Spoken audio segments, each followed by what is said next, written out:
Doy ahora paso al tercer y último bloque. A mí me parece este sumamente interesante y seguro que a vosotros también.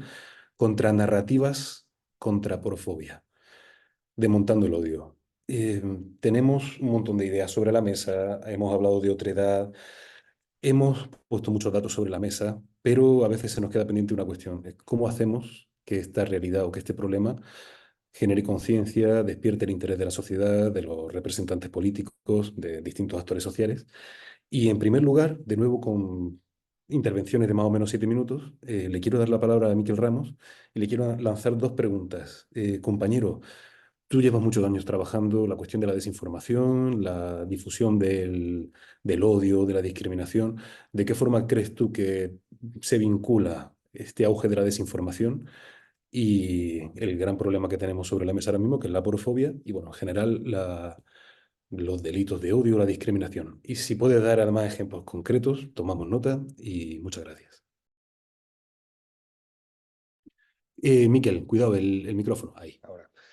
Bueno, pues como decíamos al principio, desvincular, digamos, la difusión de desinformación y de prejuicios, y más que desvincular, ubicar esto en hechos individuales, en cuestiones de un tuitero que hace un tuit discriminando a determinado colectivo, es perdernos la mayor parte del problema, ¿no? Yo creo que somos conscientes, o deberíamos serlo ya al menos, de que estamos inmersos en una batalla sin cuartel, una batalla cultural sin cuartel, de una serie de personas que han venido a romper esos consensos que creíamos ya asumidos en materia de derechos y libertades y que tanto han costado que se asienten, ¿no? Y que formen incluso parte del corpus legal de este país y de las democracias liberales, ¿no? de nuestro tiempo, ¿no? Este asalto al sentido común lo que pretende es precisamente poner en cuestión esos derechos, ¿no? Y estamos viendo que hay formaciones políticas y hay personas que tienen un gran alcance político, mediático,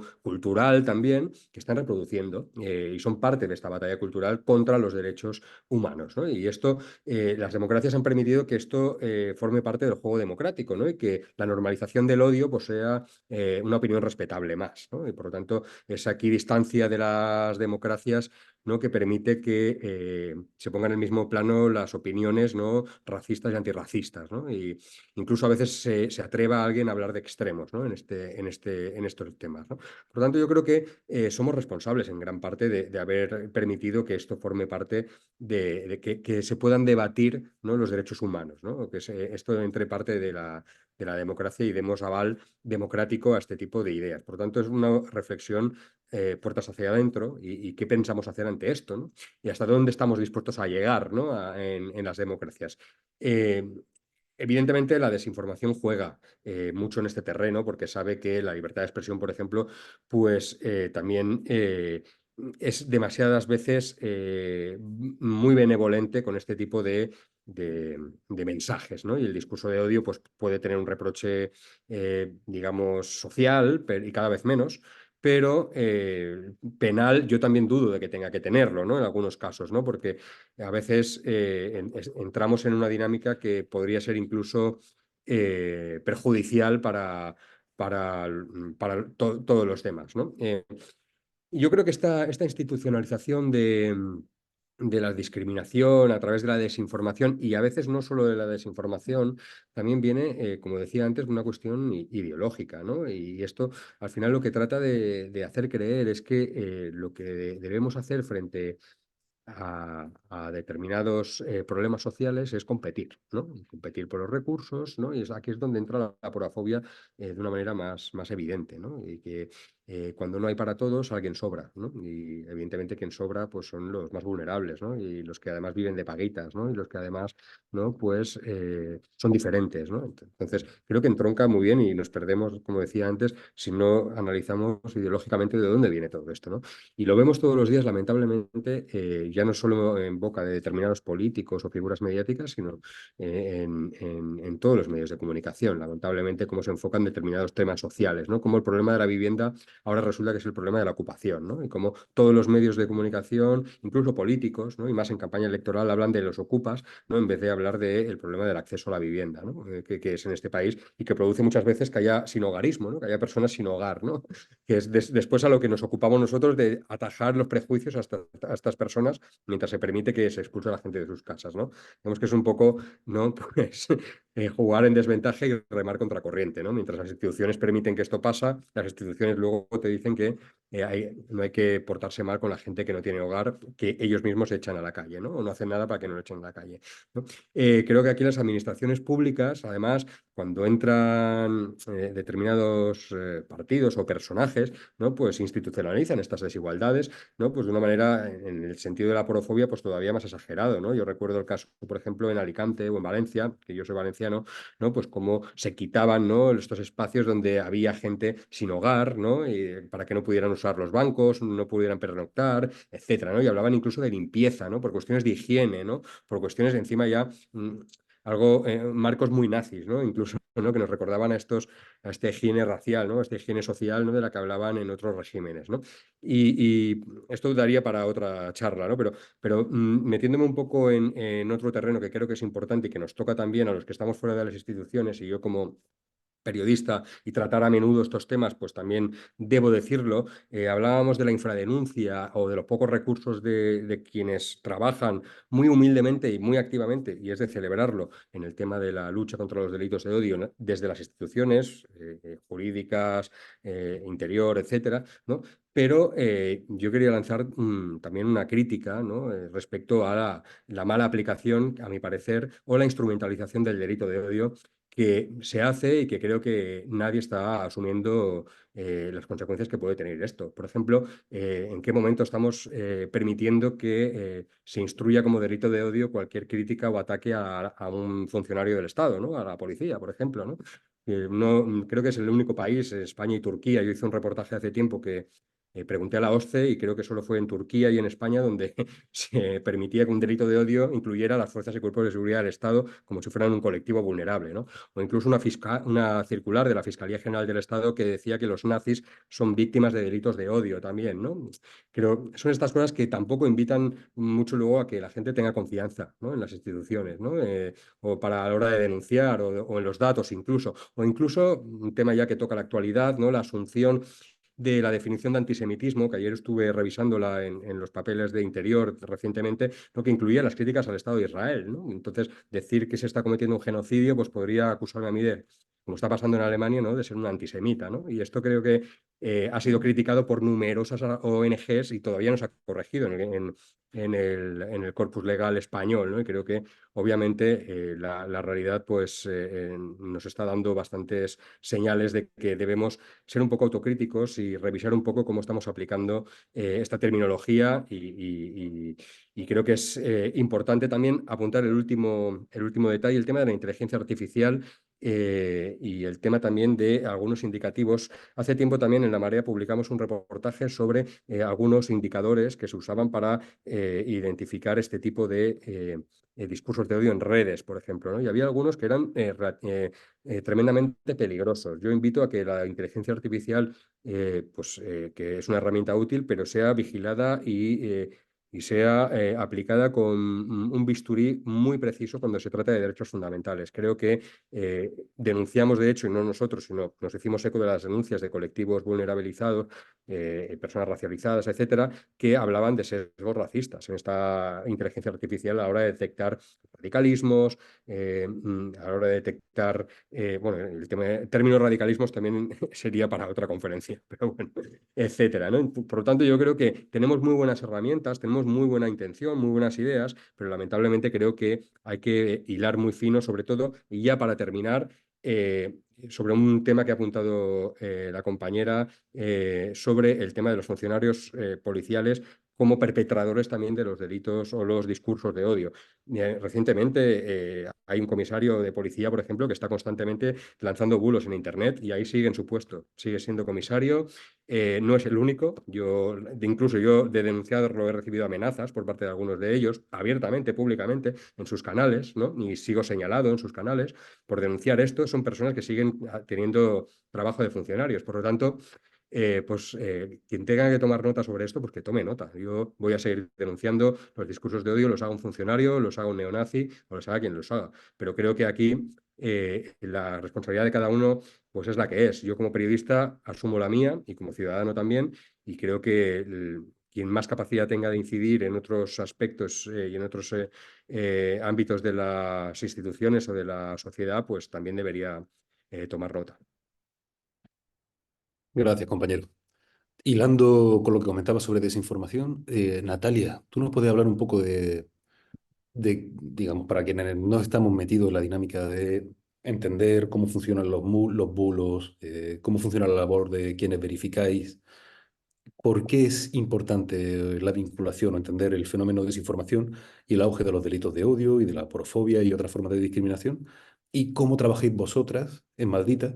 ¿Con qué herramientas, con qué estrategias para combatir este fenómeno? Vale.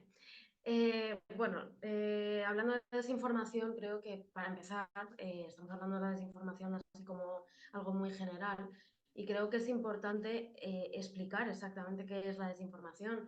Cuando hablamos de desinformación, hablamos de una cadena de WhatsApp que circula y que se hace virales entre grupos de vecinos, grupos de amigos, grupos de familia. Hablamos de un audio que habla de que, pues, por ejemplo, uno de los contenidos que nosotros verificamos durante la pandemia, que habla de que un grupo de personas migrantes ha escapado de un centro donde estaban confinados y que andan por ahí y que la única información, entre comillas, el único detalle que dan sobre ese grupo es que son personas negras. Entonces, claro, bueno, pues una persona que escucha ese audio directamente puede asociar personas negras con COVID, porque es el único detalle que tiene. Cuando hablamos de desinformación, hablamos de un montaje, una cartela que circula diciendo que una persona migrante, un menor extranjero no acompañado migrante, recibe 664 euros y que tu abuela recibe 300. Cuando hablamos de desinformación hablamos de múltiples formatos y hablamos de diferentes formas de estigmatizar a ciertos colectivos, pues como puede ser en este caso el migrante o también como puede ser, si hablamos más general, de una persona sin recursos, una persona que está en situación de vulnerabilidad. La desinformación no es algo nuevo, no es algo que nosotros en maldita.es llevamos trabajando contra la desinformación desde el año 2017, no es algo que sea únicamente de los últimos 5, 7, 10 años, pero sí que hemos visto que han cambiado determinados patrones de consumo que hacen que esta desinformación llegue más lejos. Por ejemplo, antes, hace 20 años, la gente consumía información escuchando la radio, leyendo un periódico. Ahora la gente cree informarse consumiendo canales de Telegram, cree informarse mirando Twitter, cree informarse. De hecho, la tercera plataforma de consumo de información, o por lo menos así como cree el usuario que está consumiendo información en España, es WhatsApp. La sociedad en España dice que la tercera plataforma que utiliza para informarse en el día a día es WhatsApp, es decir, lo que le pasa a su primo, su amigo, su tío, que no tiene ningún filtro, que además WhatsApp es un canal de mensajería que está cifrado de extremo a extremo y por tanto no hay forma de ver qué es lo que se difunde dentro y por tanto esto conlleva un problema muy gordo para la desinformación y para la viralización de la desinformación. Ha habido una democratización del acceso a la información, pero con ello también ha derivado en una democratización del acceso a la desinformación. Además, los algoritmos de las redes sociales favorecen que determinados mensajes que apelan a las emociones, determinados mensajes que hacen que te enfades, que te sientas atacado, que sientas miedo, estos mensajes se viralicen, precisamente porque cuando tú pinchas o cuando tú comentas, aunque sea para decir esto es mentira, estás haciendo que la red social entienda tu comentario como que a ti te puede interesar ese contenido y lo muestra a más gente. Entendiendo esto, entendiendo que este es el panorama de desinformación, estos bulos afectan a las personas, ya no solo reforzando ciertos estigmas, como puede ser el que comentaba antes de las personas migrantes tienen privilegios en el acceso a las ayudas, o las personas migrantes viven de las ayudas sociales porque no quieren trabajar y dicen ser pobres, pero en realidad no lo son, simplemente se benefician o se aprovechan del sistema, pero también tiene otras consecuencias. Un caso muy claro que nosotros vimos de un efecto de la desinformación es un vídeo que circuló en el que se veía a una mujer con velo, una mujer musulmana, que lo visibilizaba. Bueno, estaba junto a su coche, además había otro grupo había más personas musulmanas y este vídeo se difundió diciendo que era una persona, claro, su coche era un coche Mercedes que se identificaba. Bueno, pues se difundió con la matrícula y todo. Este vídeo estaba tomado antes al lado de un centro de un banco de alimentos. En Galicia se difundió este bulo diciendo que esta mujer, que era musulmana y por tanto el contenido decía que por el hecho de ser musulmana era extranjera, lo que estaba haciendo era aprovecharse, porque como tenía un coche Mercedes, se estaba aprovechando de una ayuda que no necesitaba, cogiendo comida en el banco de alimentos. Bueno, la realidad era que esta mujer, sí era musulmana, pero era española, y lo que estaba haciendo era ayudar a otra familia que estaba cogiendo comida en el banco de alimentos. La consecuencia de este bulo, que la señalaba ella como una persona que se estaba aprovechando del sistema, la consecuencia es que esta mujer sufría ansiedad, tuvo que medicarse y además en el banco de alimentos les llamaban amenazando diciendo que es que les regalaban la ayuda a personas que no lo necesitaban, a personas magrebíes además que no se lo daban a los españoles. Perdona. Con esto se ve una clara consecuencia de la desinformación, porque además también eso coincidía con una época de recogida de alimentos, con lo cual también afecta a la recogida de alimentos que va a tener el Banco de Alimentos de Lugo para entregarle esta comida a personas que lo necesitan. ¿Cómo trabajamos nosotros para combatir esta desinformación, que creemos que es fundamental? Porque además los datos nos dicen que este tipo de contenidos están calando. Nosotros hicimos un estudio en el que analizamos 19 narrativas de odio, era un estudio que va vinculado y va relacionado con contenidos sobre población migrante. Analizamos 19 narrativas de odio que sacamos de bulos que nosotros habíamos desmentido. De las 19 narrativas hicimos un top, las 10 que más se movían y las 10 que más la gente se estaba creyendo. De las 10 que más se difundían, 8 de ellas también eran las que más credibilidad a la población le estaba dando. ¿Qué datos sacamos de esto? 1 de cada 3 personas en España se cree que las personas migrantes tienen privilegios a la hora de acceder a las ayudas sociales. O también, por ejemplo, que 1 de cada 4 menores extranjeros no acompañados reciben una paga de 600 o 700 euros, cosa que es un bulo. ¿Qué hacemos nosotros contra esto? A diario, combatir la desinformación, los bulos, desmontarlos y pues, difundirlos en todas las plataformas. ¿Cómo lo hacemos? Adaptándonos a las mismas plataformas, disculpad, a las mismas plataformas que ellos utilizan para hacer virales estos bulos. Modificar, adaptar el lenguaje para llegar más lejos, para llegar a los mismos públicos o por lo menos intentarlo. Y por supuesto, algo que nos parece fundamental y es dar herramientas a la población para que ellos mismos puedan atacar esta desinformación, desmontar un bulo. De hecho, nosotros en nuestra página web tenemos una sección especializada en alfabetización mediática, damos recursos gratuitos en función del público, si eres una persona de 60 años o si eres una persona de 10, si eres un periodista o si eres un profesor, intentar adaptar todos estos recursos para que cuanta más personas tengan acceso a herramientas y puedan compartirlas, creemos que es más fácil que se acabe con la desinformación. Maravilla, muchas gracias, compañero. Y para terminar, cerrar este bloque y ya damos paso a preguntas, quiero invitar a Silvia. Silvia de Andalucía coge, vosotros estáis pisando terreno, estáis lidiando con esto día a día, teniendo en cuenta que hablamos de contranarrativas, comunicación, cómo frenar la divulgación, la difusión de mensajes de odio. Te pregunto, ¿cómo crees que podemos mejorar el trabajo en red, en comunidad, hablando con distintos actores a la hora de combatir el odio? Y te pregunto también, en el... Uy, cuidado que se cuela el micrófono. Silvia, te pregunto también, en el día a día, ¿vosotros qué consejo le dais a la gente con la que trabajáis? Ciudadanos de a pie, personas a las que prestáis un cable. ¿Cómo les decís, oye, cuidado que aunque no lo quieran, esto puede aumentar la difusión de mensajes de odio? Muy bien. Bueno, desde el tercer sector realmente es todo, todo un reto asumir este tipo bueno, de discursos de odio tan generalizados, ¿no? Como ya señalaba Miquel, y también lo recoge José el informe de Por Causa la franquicia antiinmigración, ¿no?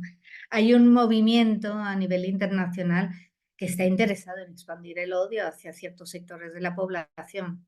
Y es un movimiento que cuestiona los valores democráticos, el multilateralismo y un modelo de globalización que consideran que amenaza su identidad y sus intereses, ¿no? Y este movimiento es promovido y financiado por un entramado de ideólogos, financiadores y organizaciones que realmente están promoviendo una estrategia coordinada para lograr rédito editorial, para llegar a adquirir un poder en las instituciones, ¿no? Para conseguir un mayor impacto en la manipulación de la opinión pública, este movimiento cuenta con una estrategia de comunicación en redes sociales muy bien financiada, a través de la cual posicionan además su discurso con mayor eficacia, ¿no? Entonces, a través del uso de voz o de cuentas automatizadas, se llegan a formar reales ejércitos de opinión que responden a una directriz determinada, ¿no? Y entonces hacen uso frecuente de la desinformación, ¿no? Y también en ese movimiento es habitual el uso de narrativas disruptivas que intentan trascender lo políticamente correcto para atraer el eje del debate público, establecer un marco de discusión y contradecir los hechos con teorías conspirativas como las que estaba señalando Natalia, ¿no? Y en ocasiones estas narrativas se transforman de manera abierta en discursos de odio, ¿no?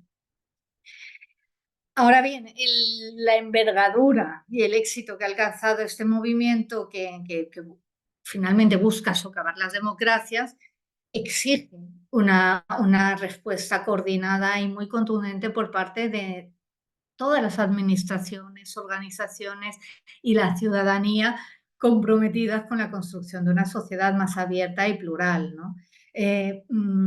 Nosotros tenemos un proyecto que es el proyecto Stop Rumores, que es como tantas otras una estrategia de desmontaje de prejuicios, de rumores, una estrategia antirrumor que lo que busca es también que la ciudadanía tenga herramientas para hacer frente a este tipo de bulos y como maldita pues tenga la posibilidad de detectar cómo se han formado esos bulos y cuándo podemos estar ante ellos, ¿no?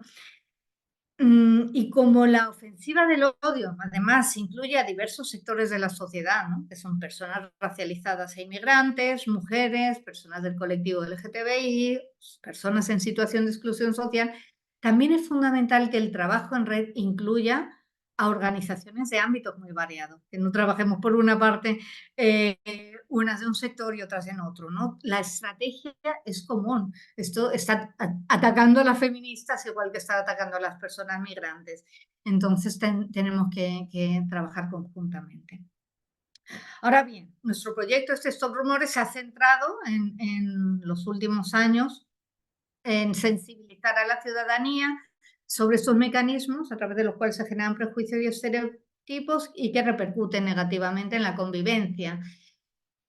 No obstante, creemos que para hacer frente a esta ofensiva del odio también es imprescindible trascender estrategias que son meramente reactivas, ¿no? Que se limitan a desmontar falsas creencias que se han propagado para crear un nuevo marco discursivo basado en los derechos, basados en la igualdad, ¿no? Es necesario que se construyan nuevas narrativas que no estén pautadas por ese argumentario del odio, porque a veces incluso nuestras respuestas a las afirmaciones discriminatorias acaban sirviendo para propagarlas, ¿no? Si nos limitamos a crear o rebatir un discurso, lo que conseguimos muchas veces es evocarlo, y ello nos obliga a movernos dentro de sus límites, asumiendo en la práctica pues un discurso que es el que queremos combatir, ¿no?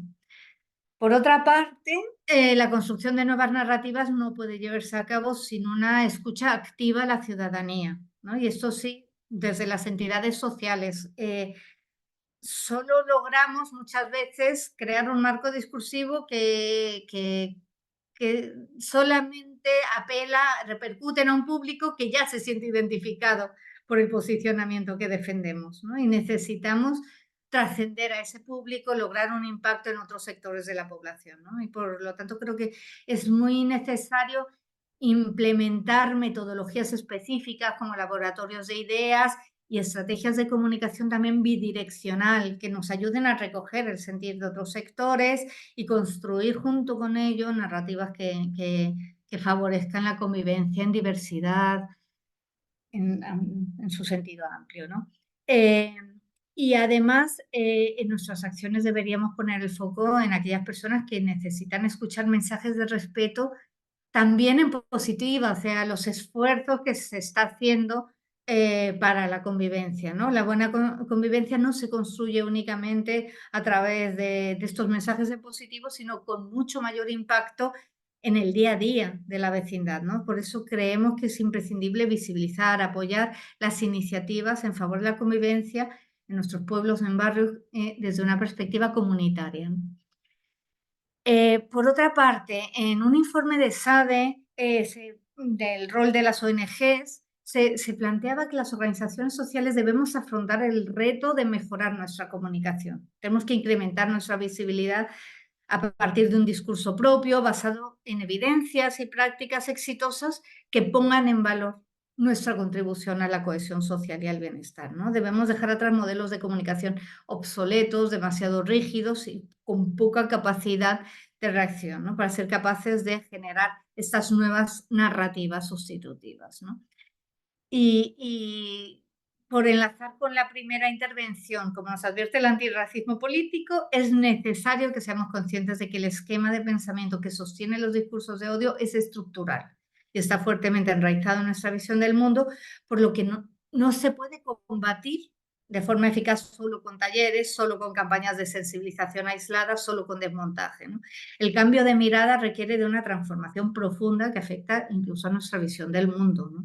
Y por tanto solo será posible observar resultados tras un proceso a medio largo plazo, ¿no? Entonces, solo cuando logremos trascender esa otredad y reconocer como sociedad a las personas desfavorecidas desde la horizontalidad, podremos realmente dejar de normalizar la desigualdad, ¿no? Pues maravilloso, Silvia, muchas gracias. Familia, ojalá tuviésemos más tiempo, pero bueno, tenemos al menos 15 minutillos para hacer preguntas. A todas las que estáis escuchando, recordad que podéis preguntar lo que queráis a través del chat, que es más fácil y más cómodo. Y si a nadie se le ocurren preguntas, yo tengo del orden de 600 millones. Así que voy a ver el chat rápidamente. Abrimos turno. Mientras vais pensando preguntas, yo lanzo una.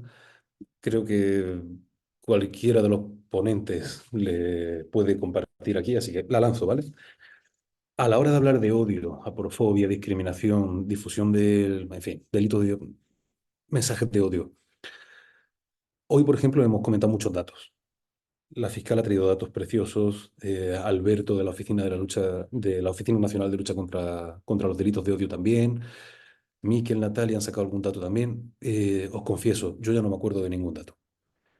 Y digo esto porque noto que quienes más ganas tienen de divulgar el odio, la discriminación, a menudo se apoyan en lo emocional y se basan en una emoción para insuflar odio y toman un caso sangrante, entre comillas, para hacer una enmienda a la totalidad.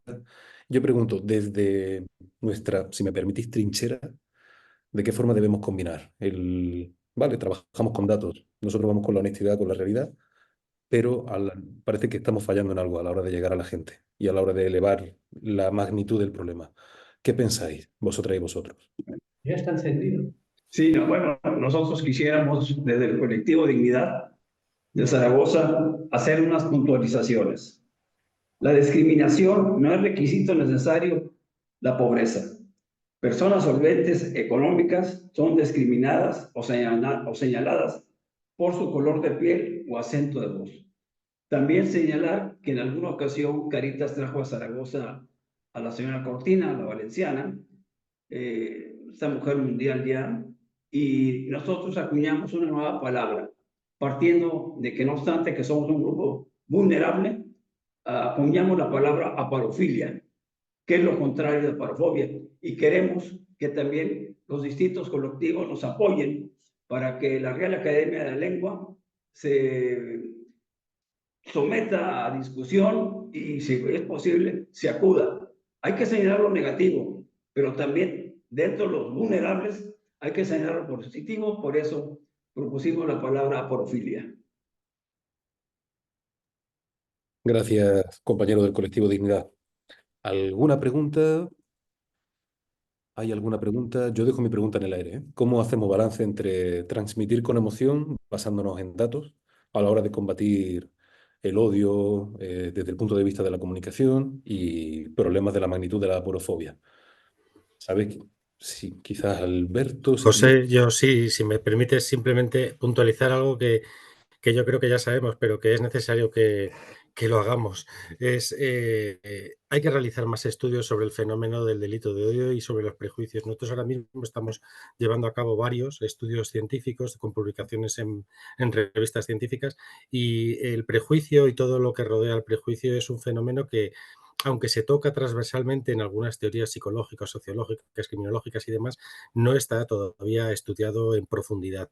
Está claro, o por lo menos creemos que tenemos claro los que nos dedicamos a investigarlo, que el prejuicio es el punto central y origen desde el que surgen todas las conductas, teorías y drivers que corresponden a este fenómeno, pero yo creo que, aunque parezca, ya digo, de perogrullo, creo que tenemos que seguir ahondando en la investigación científica y académica del fenómeno, con rigor. Gracias, Alberto. Aprovecho para hacer otra pregunta que me viene a la cabeza, mientras nadie se pronuncia. Y esta especialmente para Natalia y para María Jesús. Em, Empresas tecnológicas. Vemos que muchos mensajes de odio se divulgan por Twitter, WhatsApp, redes sociales. Y os pregunto a ambas, ¿de qué manera notáis que se comprometen o no este tipo de empresas? Por ejemplo, Meta es dueña de WhatsApp, ahí hay mucha difusión de odio. No sé si desde Maldita se están portando bien con vosotros o notáis que realmente no están poniendo coto.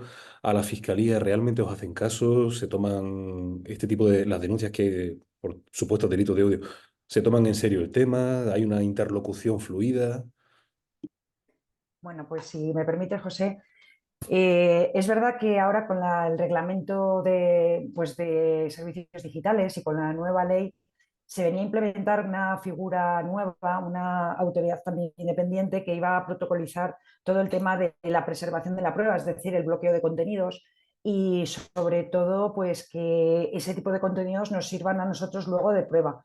La experiencia dice que no ha habido una colaboración demasiado fluida. Esa es la verdad, pues porque hay también mucha dificultad en poder bloquear de alguna forma un contenido para luego judicializarlo.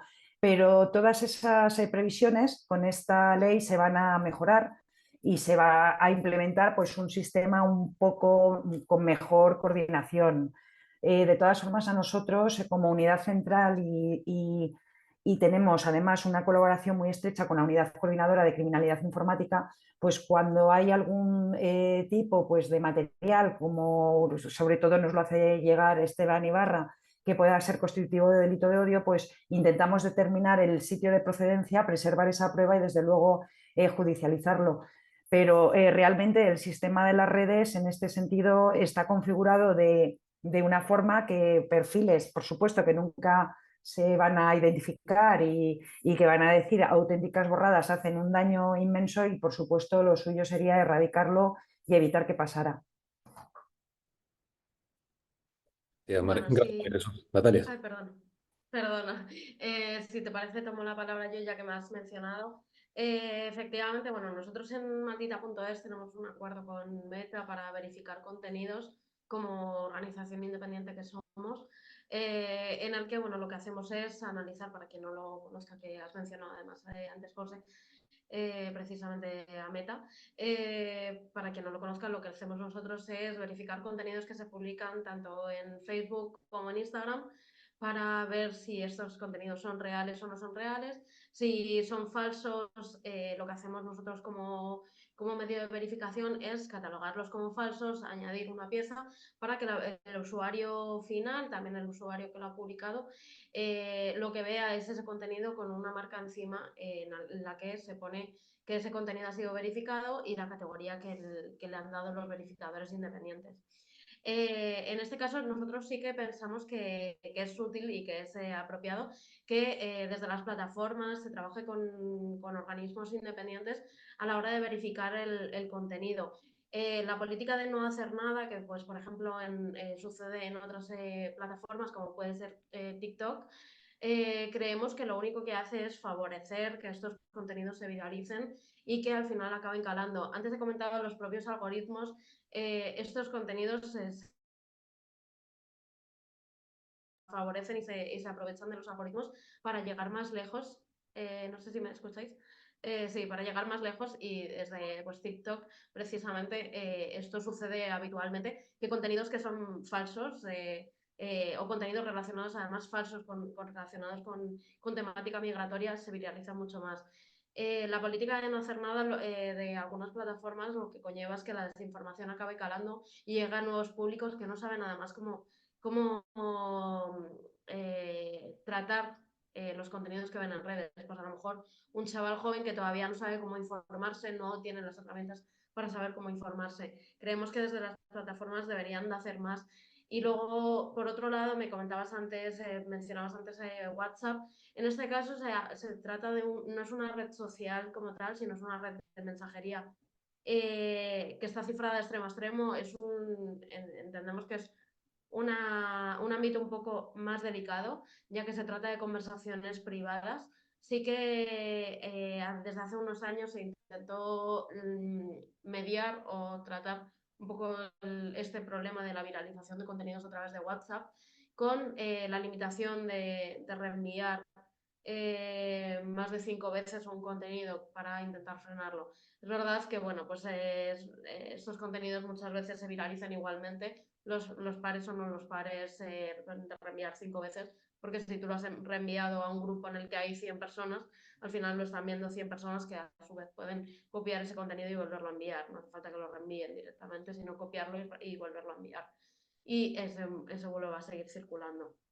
Creemos desde Maldita que hay que hacer, que desde las plataformas tienen que hacer más en la lucha contra la desinformación y además creemos que deben de ser claras con lo que se está haciendo en la lucha contra la desinformación. Gracias, Natalia.